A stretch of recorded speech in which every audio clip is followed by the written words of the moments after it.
Gloria Allred is an extremely powerful left-wing liberal attorney. She is someone that has put away and taken down a lot of big-name figures throughout the course of her career. Now she's got her sights targeted on Alec Baldwin. This is huge. This is someone for, if you're on their side, if you're on the left, you listen to Gloria Allred. It is not hard. For her, they're not going to say, "Oh, that's just human events. That's just POSO. That's just, I don't have to worry about that." No.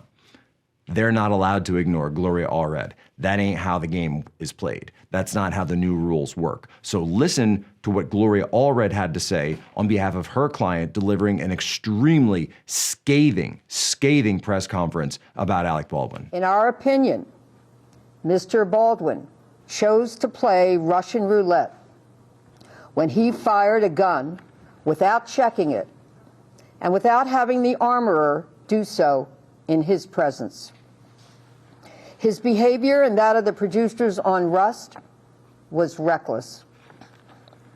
The fact that live ammunition was allowed on a movie set, that guns and ammunition were left unattended on a cart and allowed to be handled by those who had no business handling them. The fact that safety bulletins were not promulgated or ignored makes this a case where injury or death was much more than just a possibility.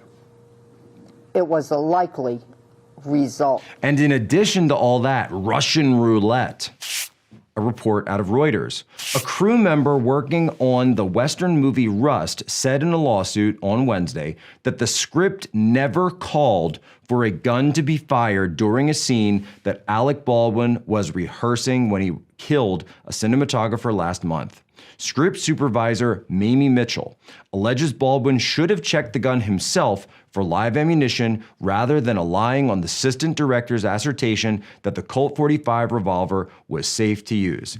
And this, of course, Gloria Allred's statement. He chose to play Russian roulette when he fired a gun without checking it and without having the armorer do so in his presence. Mitchell, by the way, was in the line of fire, alleging assault, intentional infliction, and deliberate infliction of harm, and is speaking unspecified damages in a lawsuit filed in LA Superior Court. She said, this wasn't it, right? So take it back a second, take it back, right?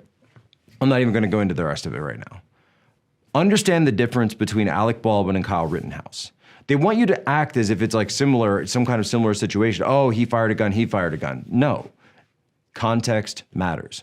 One is a person, a 17-year-old kid at the time, who was trying to do the right thing for his town, that was then chased down by an angry, murderous mob who would have killed him. And make no mistake, Kyle Rittenhouse's actions saved his own life that night. Period, full stop, end of story. So all of this talk about reckless endangerment and he shouldn't have had the gun in the first place, even though the gun charge was taken off, nothing to do with it. Alec Baldwin, on the other hand, he's an actor on a movie set. And there's no special rules for an actor on a movie set. Oh, I was an actor. The armorer told me. No, absolutely not. It doesn't even matter under, and we talked about this before on the podcast, Human Events Daily covered this, that under New Mexico law, it does not matter.